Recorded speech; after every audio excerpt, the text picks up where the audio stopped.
Hello friend, welcome back आपके अपने YouTube channel सबसे मंत्रा में। मैं हूँ किशन। दोस्तों जैसे कि आप जानते हैं हमारा नेवी का जो बैच चल रहा है, आज उसका नेक्स्ट टॉपिक है, नेक्स्ट पार्ट लेके आपके सामने उपस्थित हूँ दोस्तों में।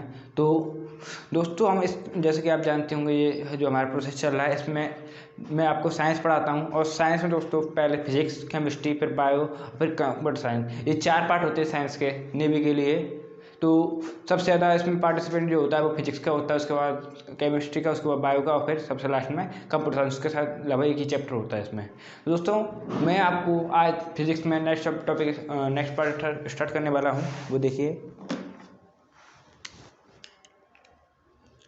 दोस्तों, हमारा जो कल चैप्टर था वो था काइनेटिक, गतिकी। गति का दोस्तों हमने पहला पार्ट पढ़ लिया था। आज उसका नेक्स्ट टॉपिक है दोस्तों, नेक्स्ट पार्ट है गतिकी, काइनेटिक्स। दोस्तों मैं आपको स्थिति और समय ग्राफ बता चुका था, स्थिति समय ग्राफ के बारे में। तो स्थिति समय ग्राफ का अगला जो है वो देखिए वेग समय ग्राफ। वेग समय ग्राफ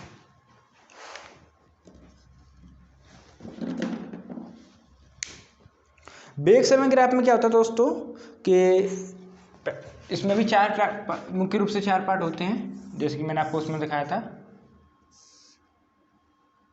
ए बी ओ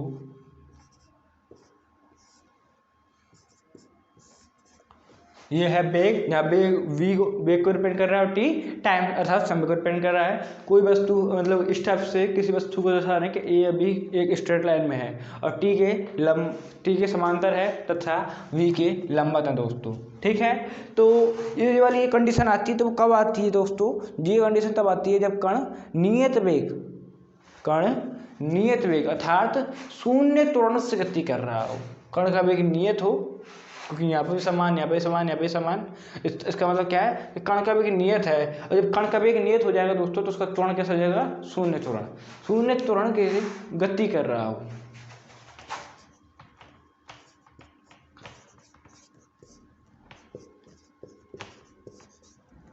नियत वेग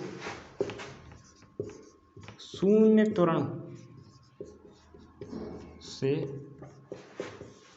गति कर रहा है,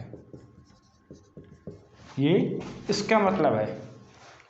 ये कंडीशन तभी आती है जब कण नियत वेग, और नियत वेग दोस्तों यहाँ पे भी देखिए, यहाँ पर भी इतना ही है।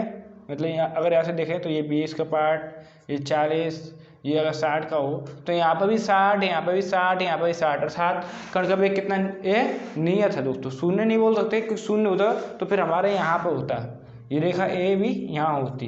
इसका मतलब क्या है कि कण स्थिर अवस्था में वेग नहीं कर रहा है दोस्तों। ठीक है, समय के साथ साथ कण एक नियत वेग से गति कर रहा है, और जब नियत वेग कर रहा है दोस्तों तो त्वरण क्या हो जाता है दोस्तों?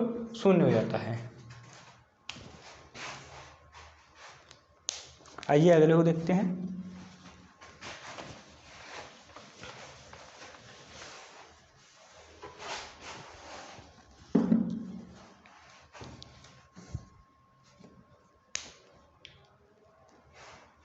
अगर आपके सामने कुछ इस टाइप से आ जाए,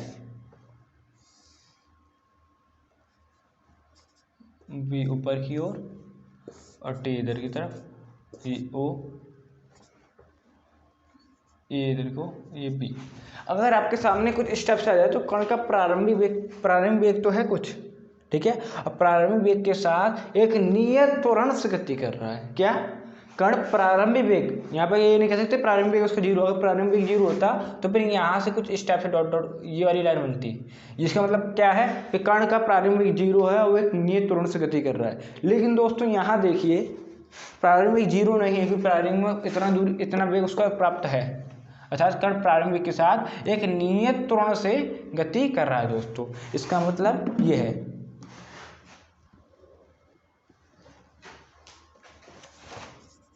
कण प्रारंभिक वेग के साथ एक नियत त्वरण से गति कर रहा है। ठीक है, ये होता है। अब अगला देखिए,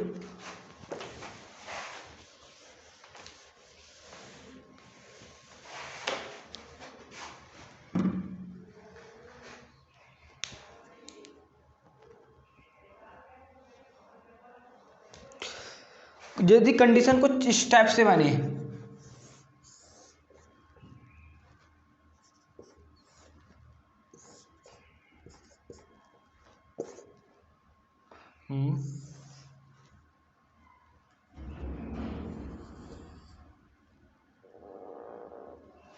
कंडीशन जब कुछ इस टाइप से बने दोस्तों, तो उसमें क्या होता है वो देखिए। इसमें होता है दोस्तों, यदि कोई वस्तु शून्य प्रारंभिक वेग, वेग कितना दोस्तों, यहाँ पे देखिए आप, यहाँ पे कितना वेग है, शून्य प्रारंभिक वेग।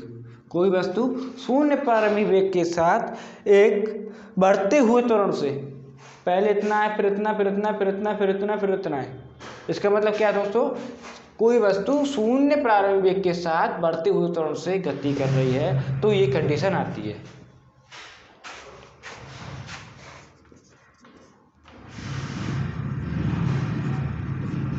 जब वस्तु शून्य प्रारंभिक वेग के साथ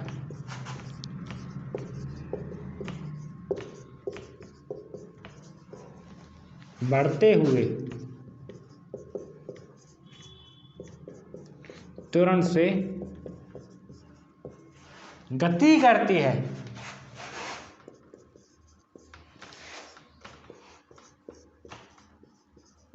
तो ये वाली कंडीशन आती है दोस्तों। ठीक है,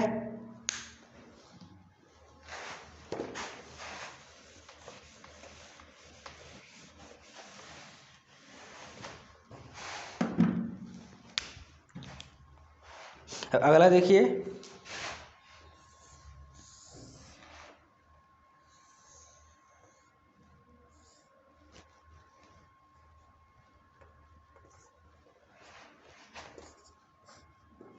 दोस्तों स्थिति समय ग्राफ में क्या देखा था हमने, यहाँ पर एस था, और वेग समय ग्राफ में क्या है, यहाँ पर वी है। अर्थात दोस्तों यहाँ पर जो होगा वही हमको ग्राफ डिनोट करेगा।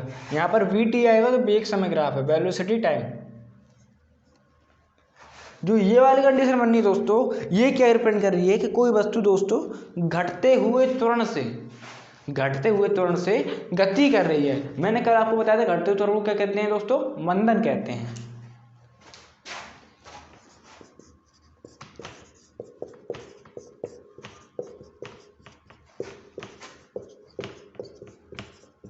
घटते हुए त्वरण से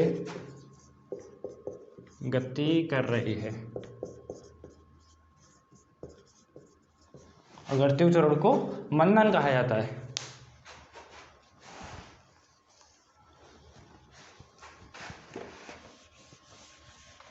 तो ये हो गए दोस्तों हमारे चारों ग्राफ इसके। अब एक क्वेश्चन मैं कराता हूँ, कल और आज के जो ग्राफ हैं उनको सम्मिलित करके एक क्वेश्चन देखिए। वैसे कल के ग्राफ पर आ जाए तो ये वाला क्वेश्चन,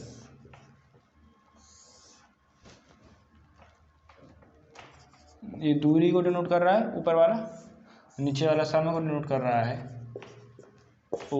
तो ये उपयुक्त ग्राफ क्या प्रदर्शित करता है दोस्तों, ये हमको बताना है। क्या दोस्तों, ये जो ऊपर वाला ये ग्राफ आपके सामने है, ये क्या चीज प्रदर्शित कर रहा है, पहला कि यह प्रारंभिक वेग के साथ गति कर रहा है। ठीक है, क्या कि यह प्रारंभिक वेग के साथ गति कर रहा है। आप कह सकते हैं परिवर्तित वेग से गति कर रहा है। पहला ऑप्शन परिवर्तित वेग के साथ गति कर रहा है, परिवर्तित वेग। दूसरा ऑप्शन स्थिर वेग के साथ गति कर रहा है। तीसरा ऑप्शन दूसरा ऑप्शन हमारा क्या है, स्थिर वेग के साथ गति कर रहा है दोस्तों। और जो तीसरा ऑप्शन है, गलत हो गया, स्थिर है, इसमें वस्तु स्थिर है। तीसरा नियत वेग के साथ गति कर रहा है।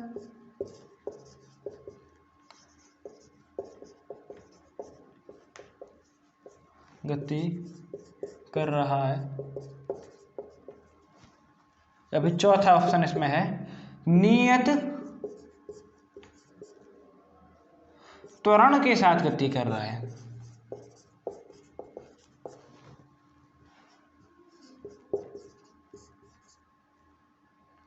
गति कर रहा है।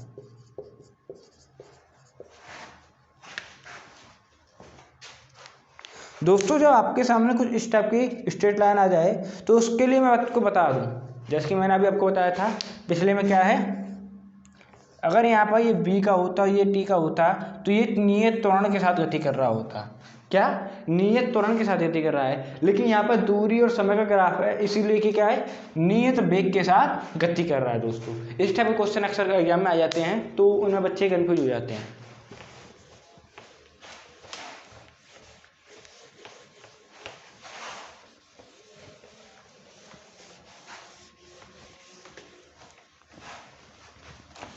हमारा वेग समय ग्राफ वाला टॉपिक कंप्लीट हो गया।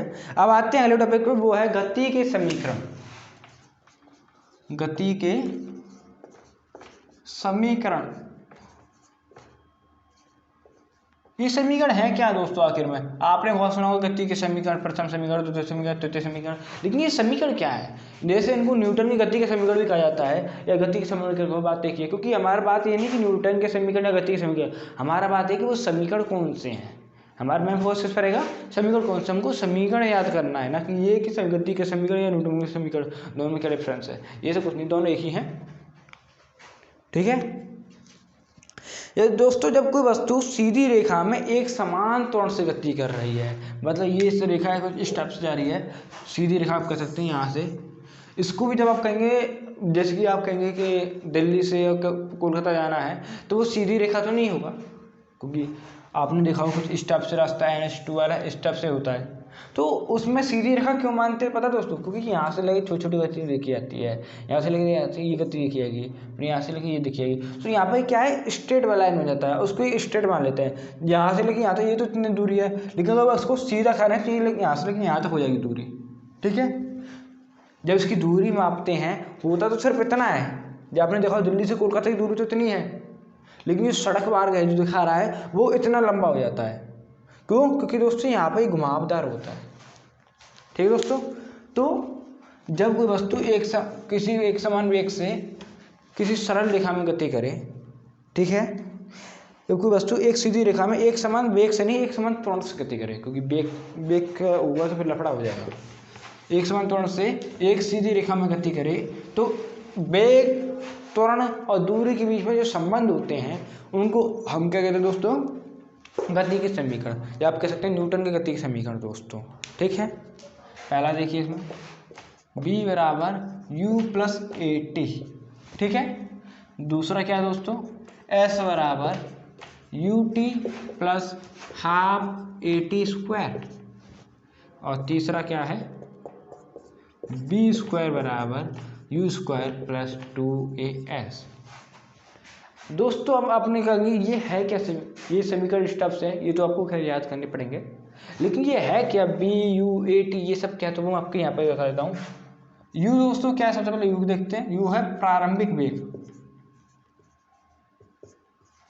प्रारंभिक वेग, b अंतिम वेग,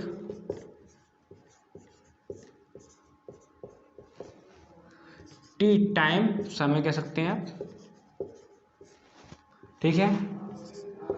s दूरी है, उस कण ने कितनी दूरी तय की है, या फिर किसी वस्तु के प्रारंभिक क्या है, वस्तु का अंतिम वेग क्या, वस्तु ने कितने समय में दूरी तय की है, ठीक है।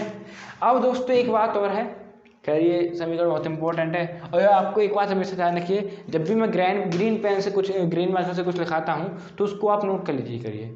ग्रीन मार्कर, और ये जो आप कह सकते हैं रेड मार्कर से जो मैं लिखाता हूँ वो एक हेडिंग लिखाता हूँ, और जो ग्रीन मार्कर से लिखाता हूँ वो नोट के लिए ही लिखाता हूँ, ठीक है। और समझाने को मैं ब्लैक मार्कर से समझाता हूँ, तो आइए ये नोट के लिए है। और दोस्तों एक बात और है, अगर मान लीजिए कोई वस्तु स्वतंत्र रूप से ऊपर से नीचे गिर रही है, जब वस्तु स्वतंत्र रूप से गिर रही हो, नीचे की ओर गिर रही हो, तो उस समय दोस्तों ये थोड़े से अलग हो जाते हैं। क्या? मुक्त रूप से गिरते हुए पिंड के लिए गति के समीकरण थोड़े से अलग हो जाते हैं। मुक्त रूप से गिरते हुए पिंड के लिए समीकरण, पिंड कह लीजिए, वस्तु कह लीजिए, कण कह लिए समीकरण होता यही है, बस थोड़ा सा अंतर होता है। वो क्या दोस्तों, वो देखिए पहला समीकरण ओमेगा बराबर ओमेगा 0 प्लस एक ही क्या होता है दोस्तों यहाँ पे अल्फा, सॉरी एक ही क्या होता है, अल्फा नहीं होता, अल्फा तो घूर्णन गति के रूप में होता है। एक ही हो जाता है यहाँ पे जी क्या दोस्तों, गुरुत्वीय त्वरण, जी टी लिख देता हूँ, जी क्या गुरुत्वीय त्वरण, जिसका मान 9.8 upon metre 9.8 metre upon square होता है, वो यहाँ पे लिख दूंगा मैं, ठीक है। दूसरा क्या एस ये क्या दोस्तों हम मानते हैं एच बराबर यू टी प्लस हाफ, ये ओमेगा टी मान लीजिए, omega T half G T square. और तीसरा समीकरण दोस्तों कौन सा है, वी स्क्वायर बराबर यू स्क्वायर प्लस 2s, ये कुछ इस टाइप से चेंज होता है,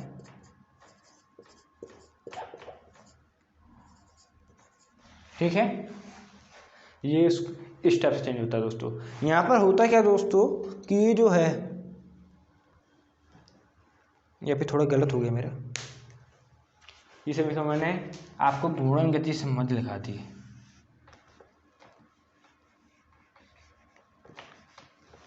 वहाँ पर सिर्फ एच चेंज होता है और कुछ नहीं। वी बराबर u plus a t and h बराबर u t plus half a t square, अब बी स्क्वायर बराबर यू स्क्वायर प्लस 2s, यही होगा दोस्तों।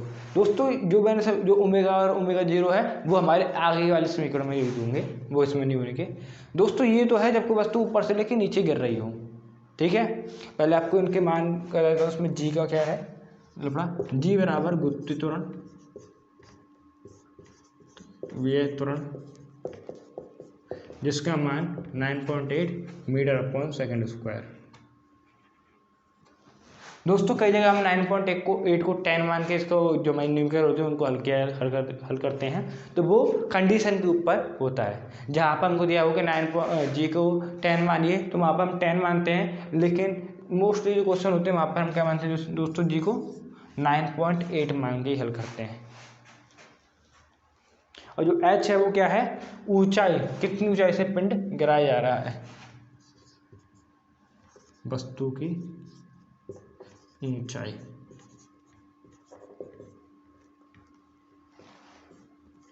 यदि दोस्तों कोई वस्तु ऊपर की ओर फेंकी जाती है और अंतिम जो उसका अंतिम वेग या फिर अंतिम बिंदु ऊपर कोई मान लिया जाता है, तो उस कंडीशन में दोस्तों क्या होता है, जी का मान नेगेटिव हो जाता है। क्या हुआ, जी का मान है वो नेगेटिव हो जाएगा दोस्तों पे, ठीक है। ये नोट कर लीजिए, स्क्रीनशॉट ले लीजिए।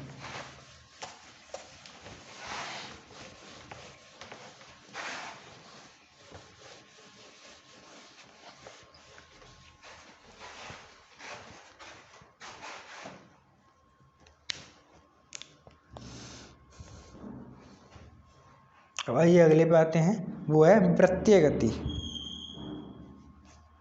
अगली क्या है दोस्तों, वृत्तीय गति।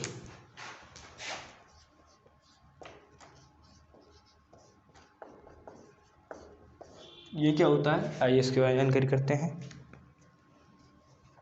जब कोई कण एक वृत्त की परिधि के अनुदिश गति करता है, ऐसा लगता है जैसे कण गति कर रहा हो, किसी स्थिर बिंदु के चारों ओर गति कर रहा है, इसका मतलब क्या है, वो एक वृत्त बन जाता है। ये कोई बिंदु है और इसके चारों ओर एक समान दूरी पर गति करे, ये नहीं है बिंदु, यहाँ पे मानिए इसके चारों ओर एक समान दूरी पर गति करे, जैसे कि यहाँ पर भी उतनी दूरी, यहाँ पर उतनी दूरी, यहाँ पर उतनी दूरी, यहाँ पर उतनी दूरी, तो ये क्या होगा दोस्तों, एक वृत्त जैसा बन जाता है। अर्थात इस जो पथ होता है उसको वृत्तीय पथ जैसा बन जाता है, इसीलिए इस गति को क्या कहते हैं दोस्तों, वृत्तीय गति कहते हैं।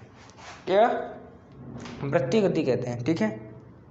और वृत्तीय गति दोस्तों द्विविमीय या एक विमीय तल में हो सकती है। वृत्तीय गति एक विमीय तल में या द्विविमीय तल में हो सकती है दोस्तों। अब इससे संबंधित कुछ फैक्ट, वो अब कुछ जानकारी करते हैं हम। फैक्ट मानिए कुछ भी, ये तो मैंने आपको समझाने के लिए बना दिया था। दोस्तों जैसे कि मैंने भी आपको चित्र में दिखाया था कि जो हम देखेंगे तो उसमें जो वेग की दिशा है वो हमेशा परिवर्तित रहेगी, सदैव बदलती रहती है। व्यक्ति गति में क्या होता है दोस्तों, वेग की दिशा बदलती रहती है। अब आइए देखते हैं।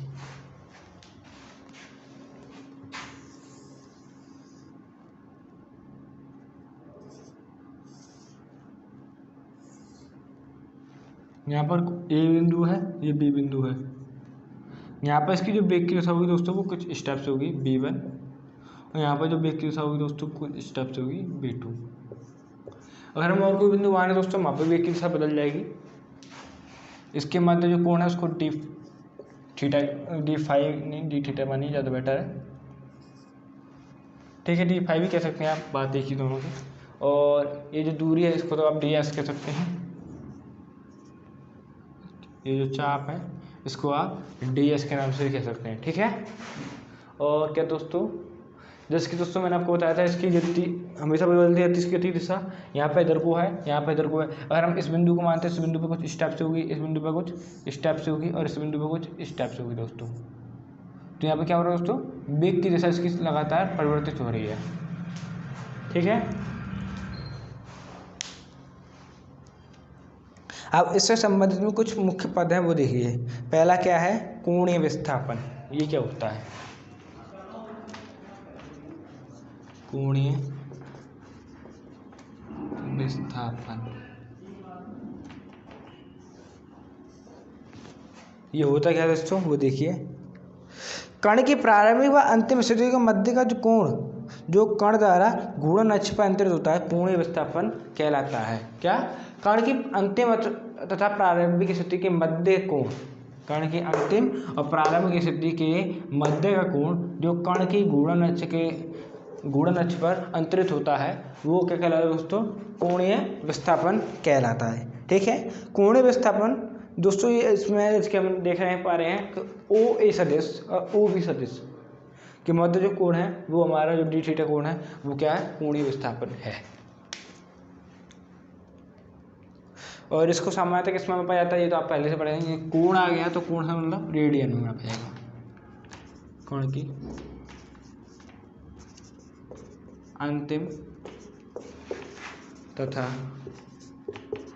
प्रारंभिक स्थितियों के मध्य कोण,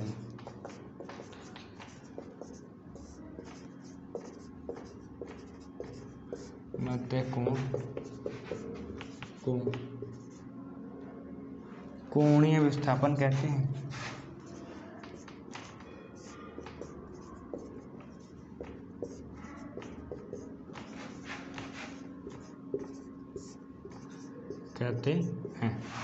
ठीक है दोस्तों, इसमें क्या है, और हाँ कोणीय विस्थापन कहते हैं। इसकी आप इसमें देखे वाले होंगे ओ बी तथा ओ ए के मध्य जो डी थीटा कोण बना है वो कोणीय विस्थापन है दोस्तों, ओ बी सदिश। और दोस्तों इसे सामान्यतः रेडियन में पाया जाता है, ये इंपॉर्टेंट है। इसका मात्र कहेंगे तो रेडियन ही बताएंगे। इसे सामान्यतः रेडियन में मापा जाता है, मापा जाता है। ठीक है दोस्तों, कई बार क्या होता है जैसे कि आपने डी, यहाँ पे मैंने डी थीटा लिख दिया। अब डी थीटा की जगह आपको डेल्टा थीटा भी मिल जाएगा तो वो भी क्या होगा, कोणीय विस्थापन ही कहलाएगा।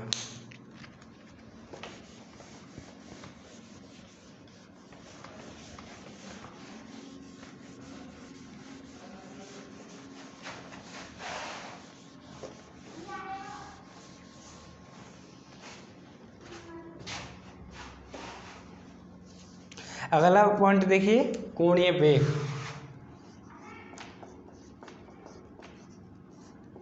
वो मैंने गलत कर उठा दिया, खैर कोई नहीं। कोणीय वेग क्या होता है, आइए वो जानकारी करते हैं। जैसे कि दोस्तों वेग क्या है, सिंपली आप वेग का बताइए। वेग क्या है, विस्थापन के परिवर्तन की दर को हम कहते हैं वेग कहते हैं। उसी प्रकार कोणीय विस्थापन के परिवर्तन की दर को कोणीय वेग कहते हैं। ठीक है, एंगुलर वेलोसिटी, कोणीय विस्थापन के परिवर्तन की दर को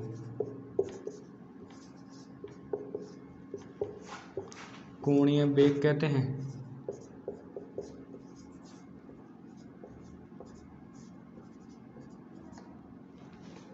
ठीक है, कोणीय विस्थापन के परिवर्तन की दर को क्या कहते हैं दोस्तों? कोणीय वेग कहते हैं। और इसको सामान्यतः ओमेगा से डिनोट किया जाता है। और ओमेगा का मान देखिए क्या होता है।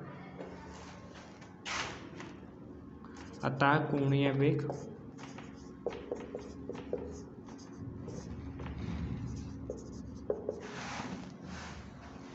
ओमेगा बराबर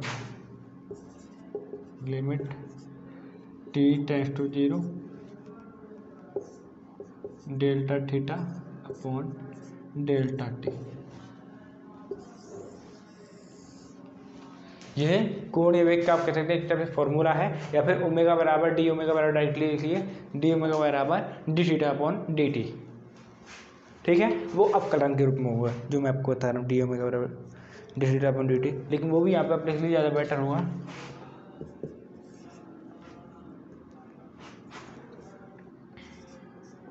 और उसका मात्रक होता है वो क्या है?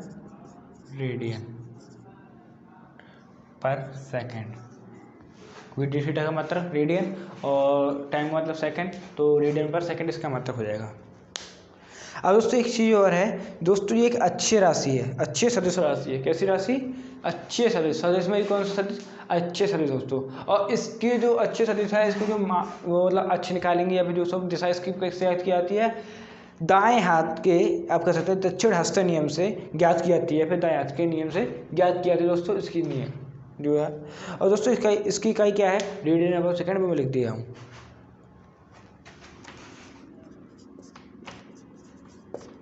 अच्छी सदिश राशि है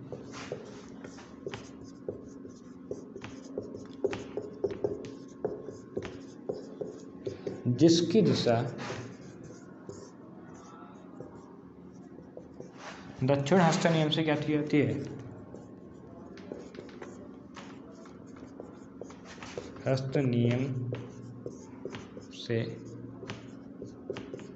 ज्ञात की जाती है। ठीक है,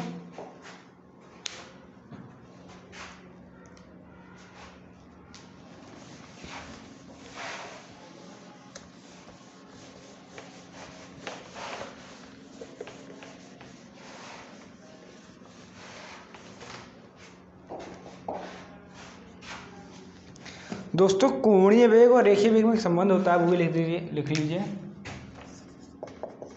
कोणीय वेग व रेखीय वेग में संबंध।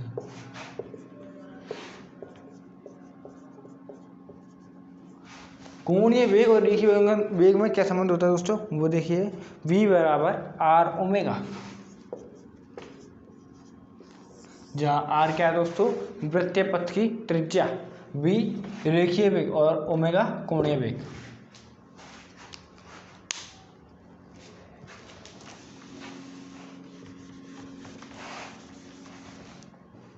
अब अगला देखिए कोणीय त्वरण, ये क्या होता है?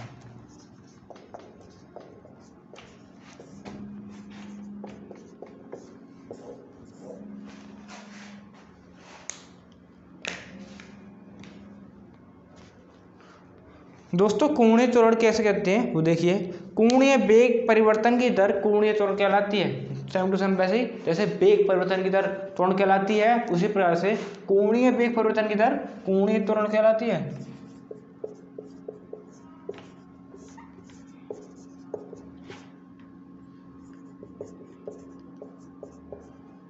परिवर्तन की दर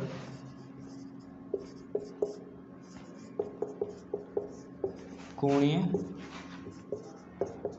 त्वरण कहलाती है।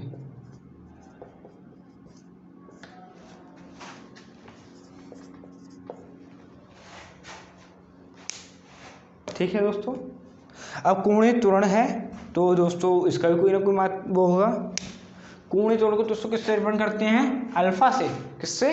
अल्फा से, जिसको डिनोट करते हैं दोस्तों। और ये किस टाइप से मान निकालते हैं दोस्तों, वो देखिए इसका।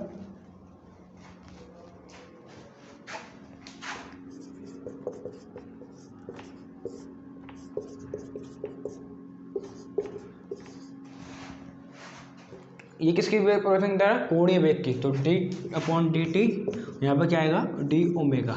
D omega upon d t. Omega क्या है? D upon d t. Omega क्या था दोस्तों? D theta upon d t, अर्थात d square theta upon d t square. ठीक है, जहाँ इसका मात्रा क्या है दोस्तों, क्योंकि ओमेगा का मात्रा क्या था? रेडियन अपॉन सेकेंड, इसीलिए इसका मात्रा होगा रेडियन अपॉन सेकेंड स्क्वायर।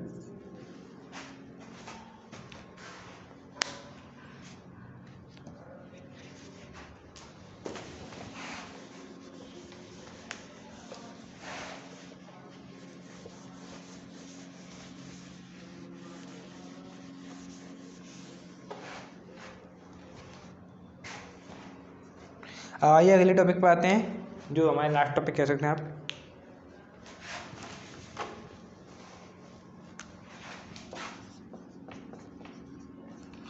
अभिकेंद्रीय त्वरण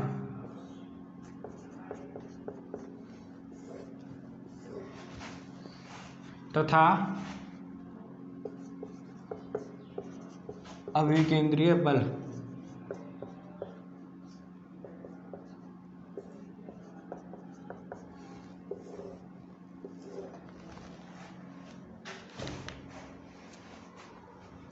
ये दोनों क्या होते हैं, आइए वो देखते हैं। जब कोई वस्तु एक समान वृत्तीय पथ पर गति करती है तो कण के वेग का परिमाण नियत रहता है, लेकिन उसकी दिशा बदलती रहती है। क्या रहा है क्वेश्चन, वो देखिए। जब कोई वस्तु एक समान वृत्तीय पथ पर गति कर रही है, ये कोई वृत्तीय कहता है, इस पर एक समान वेग से गति कर रही है दोस्तों, तो यहाँ क्या हुआ दोस्तों, इसका जो वेग है उसका परिमाण नियत रहेगा। वेग है उसका परिमाण 1 2 3 4 जो भी है वो नियत रहेगा, लेकिन उसकी दिशा वो बदलती रहेगी। वो कैसे? कभी इधर इस बिंदु पर आएंगे तो इधर को, इस बिंदु पर मारेंगे इधर को, अगर मैं इस बिंदु पर नोट किया तो वो इधर की तरफ हो जाएगी, इस पर देखा तो इस पर इधर की तरफ। ठीक है, तो उसकी दिशा बदलती रहेगी, लेकिन जो क्या है उसका परिमाण है वो नियत रहता है दोस्तों। तो इस स्थिति में दोस्तों क्या होता है, कण पर उसके वेग की दिशा के लंबवत एक त्वरण कार्य करने लगता है। ये क्या लफड़ा है वो देखिए। यहाँ पे मान लीजिए कण, यहाँ पे कण है, तो इस स्थिति में क्या हुआ, कण पर उसके वेग इधर की तरफ है, इसके लंबवत या तो इधर को होगा या इधर को होगा। ठीक है, लंबवत एक कार्य करने लगता है, जिसकी दिशा कहाँ की तरफ होती है दोस्तों? केंद्र की ओर होती है, उस वृत्तीय मार्ग के वृत्तीय पथ के केंद्र की ओर होती है। तो केंद्र की होगी तो ऑब्वियसली ये इधर की तरफ होगा और इसकी दिशा ऐसे होगी। तो ये जो त्वरण है, ऐसा त्वरण जो हम कह सकते हैं इसके वेग के लंबवत दिशा में लगने वाला त्वरण को ही हम कहते हैं दोस्तों अभिकेंद्री त्वरण कहते हैं, जिसकी दिशा वृत्त के केंद्र की ओर होती है। ठीक है दोस्तों, अभिकेंद्री त्वरण कहते हैं। और अभिकेंद्री त्वरण को ए बराबर जो इसका मान होता है दोस्तों वो होता है क्या? B square upon r. B square upon r, a बराबर बी स्क्वायर अपॉन आर। दोस्तों एक अभिकेंद्री त्वरण है, इसके कारण ही एक बल भी इसके केंद्र एक काम करता है, जिसकी दिशा वेग के लंबवत होती है तथा त्वरण के मतलब जो त्वरण के समांतर होती है उसकी दिशा बल की दिशा, और वो भी कहाँ कार्य करता है दोस्तों? वृत्त के केंद्र की ओर लगता है। तो अभिकेंद्रीय बल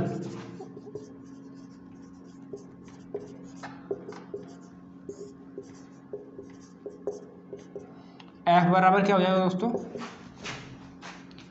एम ए,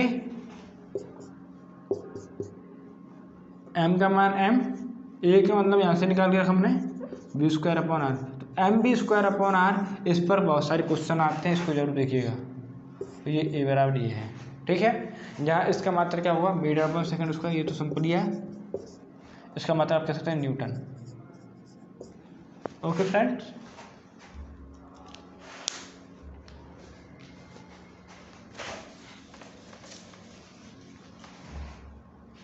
खैर दोस्तों, उम्मीद करता हूँ दोस्तों आपको वीडियो पसंद आई होगी। वीडियो पसंद है तो लाइक करें, कमेंट करें, शेयर करें, चैनल को सब्सक्राइब करके बेल आइकन जरूर दबा दें। मिलते हैं आपसे अगली वीडियो में, तो तब तक के लिए धन्यवाद दोस्तों। जय हिंद, जय भारत।